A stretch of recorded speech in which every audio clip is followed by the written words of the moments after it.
শারীরিক দুর্বলতা সহ বিভিন্ন রোগের জন্য যারা প্রচুর অর্থ ব্যয় করে বিভিন্ন ওষুধ খেয়েও কোনো সমাধান করতে পারছেন না, আপনারা শিলাজিৎ খেয়ে দেখুন। শিলাজিৎ কি? শিলাজিৎ হলো একটি আঠালো আলকাতরা জাতীয় পদার্থ যা হিমালয়, আলতাই, ককেশাস এবং অন্যান্য পর্বতশ্রেণীর পাথুরে পর্বতেই পাওয়া যায়।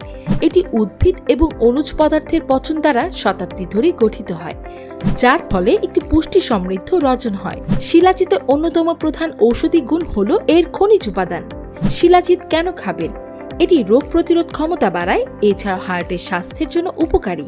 এছাড়াও ডায়াবেটিক্সের নিয়ন্ত্রণে ভূমিকা রাখে। শিলাজিৎ অ্যালার্জি বিরুদ্ধেও কাজ করে। শিলাজিৎ শরীরের টনিকের মতো কাজ করে, যার ফলে এটি অন্ত্রের পেশিগুলোকে শক্ত করে হজমে সাহায্য করে এবং শরীর থেকে খাদ্য নিষ্কাশন করে কোষ্ঠকাঠিন্য থেকে মুক্তি দেয়। শিলাজিৎ অশ্বগন্ধা থেকে 50 গুণ, অ্যালকুশি থেকে 40 গুণ এবং জিনসেং থেকে 40 গুণ অধিক উপকারী। আসুন জেনে নিই শিলাজিতের সম্ভাব্য স্বাস্থ্য উপকারিতা। বর্ধিত যৌন স্বাস্থ্য এবং কার্যকারিতা, বার্ধক্য প্রক্রিয়াকে পিছিয়ে দেয়, স্ট্রেস এবং উদ্বেগের লক্ষণগুলি থেকে মুক্তি দেয়, কার্ডিওভাস্কুলার এবং রক্তের স্বাস্থ্যের জন্য উপকারী, টেস্টোস্টেরনের মাত্রা বৃদ্ধি করে, চুলের গঠন ও গুণমান বাড়ায়, উর্বরতা এবং প্রজনন স্বাস্থ্য বাড়ায়, শক্তি ও জীবনীশক্তির মাত্রা বাড়ায়, রক্তশূন্যতায় উপকারী, হিউম্যান সিস্টেম ফাংশন এবং শক্তি বুস্ট করে। পুরুষদের জন্য 18টি প্রমাণিত শিলাজিৎ উপকারিতা, মহিলাদের জন্য 15টি শিলাজিৎ সুবিধা।